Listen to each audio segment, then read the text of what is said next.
Selamat datang di Aras Play Channel. Di sini, kamu akan mendapatkan info menarik seputar sains, teknologi, dan info dunia. Sebelum lanjut, jangan lupa subscribe channel ini dan nyalakan loncengnya. Duduk manis, nyamankan posisi dan selamat menyaksikan.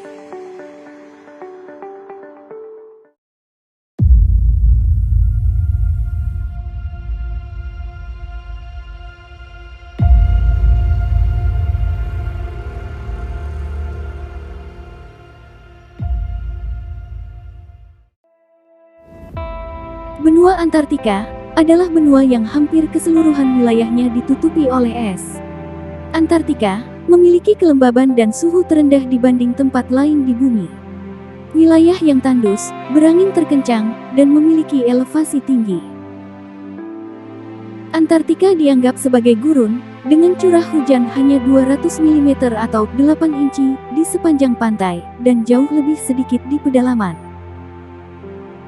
Benua Antartika memiliki luas 15.540.000 km persegi, atau sekitar 2 kali luas wilayah benua Australia. Secara astronomis, benua Antartika terletak di 66,5 derajat sampai 90 derajat lintang selatan. Wilayah benua Antartika dibatasi oleh Samudra Atlantik, Samudra Hindia, dan Samudra Pasifik. Benua Antartika tidak memiliki penduduk asli. Diperkirakan terdapat sekitar 1.000 sampai 5.000 orang tinggal di Antartika dalam satu waktu, namun tergantung juga terhadap musim. Orang yang tinggal di Antartika biasanya menggunakan zona waktu negara asalnya. Walau tidak ada pemukim tetap, 29 negara yang menandatangani Traktat Antartika memiliki stasiun riset yang umumnya selalu digunakan sepanjang tahun. Antartika merupakan zona bebas, walaupun sampai saat ini, masih ada beberapa negara di dunia yang mengajukan klaim kepemilikan wilayah di benua Antartika. Dengan wilayah yang hampir tidak ada populasi manusia, untuk berkomunikasi, di benua ini hanya terdapat beberapa cara. Kode telepon internasional untuk Antartika adalah +672. Antartika sudah memiliki jasa layanan telepon nirkabel. Di pangkalan Marambio milik Argentina, terdapat sebuah menara seluler yang menggunakan teknologi AMPS, dan di Pulau Raja George, terdapat sebuah menara GSM Entel Chile. Selain itu, ada juga komunikasi terbatas pada koneksi satelit. Antartika adalah tempat terdingin di bumi, dengan suhu mencapai -85 hingga -90 derajat Celcius di musim dingin, dan 30 derajat lebih tinggi di musim panas. Bagian tengah benua Antartika umumnya dingin dan kering, serta hanya mengalami sedikit curah hujan. Turunnya salju juga terjadi di bagian pesisir, dengan catatan tertinggi 48 inci dalam 48 jam. Hampir seluruh benua ini diselimuti es setebal rata-rata 2,5 km. Tergantung pada lintangnya, serta waktu malam atau siang yang konstan, membuat iklim yang biasa dialami manusia tidak terdapat di benua ini. Hewan yang umum dijumpai di wilayah ini adalah penguin, jenis burung yang tidak bisa terbang, tetapi merupakan penyelam yang ulung.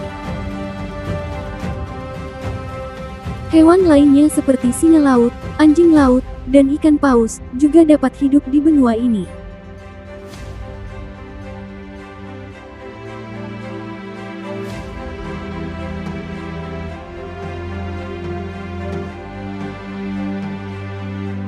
Sedangkan flora yang hidup di benua Antartika berupa lumut di daerah pesisir.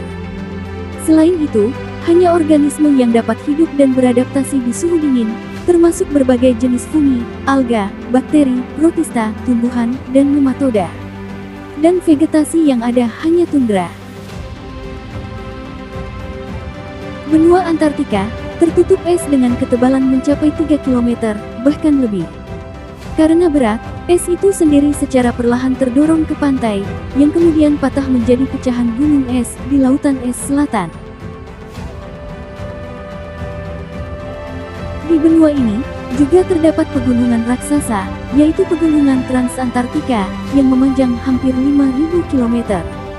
Pegunungan ini membagi benua Antartika menjadi dua wilayah utama, yaitu Antartika Timur, atau Antartika Besar, dan Antartika Barat, atau Antartika Kecil. Antartika Barat merupakan bagian dari deretan pegunungan Andes di Amerika Selatan. Lebih dari 99% wilayah Antartika tertutup es, yang mengandung sekitar 70% dari air tawar di dunia. Es yang tebal menutupi daerah-daerah tinggi dari Antartika, dengan ketinggian sekitar 2.300 meter. Titik tertinggi wilayah ini adalah Vinson Massif, di 4.897 meter, dan titik terendahnya adalah Palung Benny Subglacial, di 2.538 meter di bawah permukaan laut. Yang terletak di Antartika Barat, palung ini tertutup oleh lapisan es, dengan ketebalan lebih dari 3.000 meter. Lembaran lapisan es di atas perairan, mendukung sekitar 10% dari total luas benua Antartika. Ross Ice Shelf, atau Selat Es Ross, dan Ronne Ice Shelf, atau Selat Es Ronne, merupakan dua lapisan es perairan yang paling luas. Namun, tidak semua wilayah Antartika tertutup es. Di antaranya sebagian besar lahan di semenanjung Antartika, Wilkes Land, Southern Victoria Land, Pulau Ross, dan Puncak, serta lembah pegunungan Transantarktika, juga pegunungan Ellsworth, yang berupa batuan.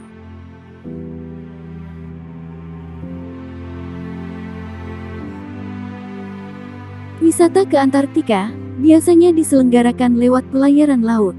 Para wisatawan boleh menumpang kapal pesiar mewah yang akan berlayar mendekati Antartika dalam jarak yang aman, karena laut di sekitar Antartika yang penuh dengan gunung-gunung es.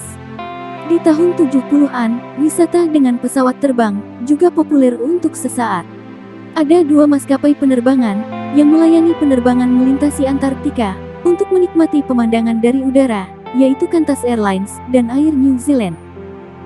Namun, setelah kecelakaan pesawat Air New Zealand, penerbangan NZ901 yang menabrak Gunung Erebus pada tanggal 28 November tahun 1978, penerbangan menikmati pemandangan Antartika dari udara ini kemudian dihentikan.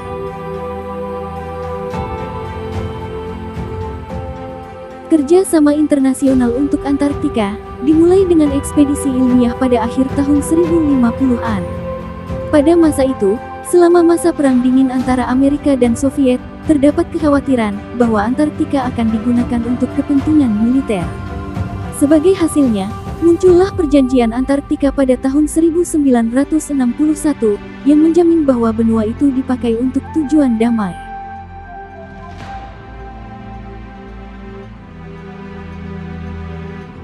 Pada masa sekarang, ketakutan tentang polusi telah membawa Antartika menjadi berita utama lagi. Alasannya adalah bahwa polusi telah mencapai Antartika, dan sepertinya akan bertahan selamanya. Iklim Antartika tidak akan menyebarkan polusi, melainkan akan memeliharanya. Polusi juga mengancam ekologi, yang berproduktivitas tinggi, di sekitar lautan bagian selatan.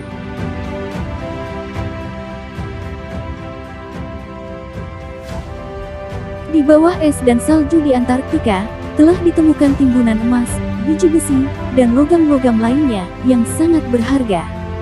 Sebagai hasilnya, beberapa negara enggan melarang penambangan dan jenis pengambilan mineral lainnya di Antartika. Kemungkinan dari pertambangan dengan skala besar di Antartika telah diperingatkan oleh para pencinta lingkungan dunia. Mereka berargumen bahwa Antartika harus dinyatakan sebagai taman dunia, bebas dari segala bentuk pengembangan ataupun pertambangan.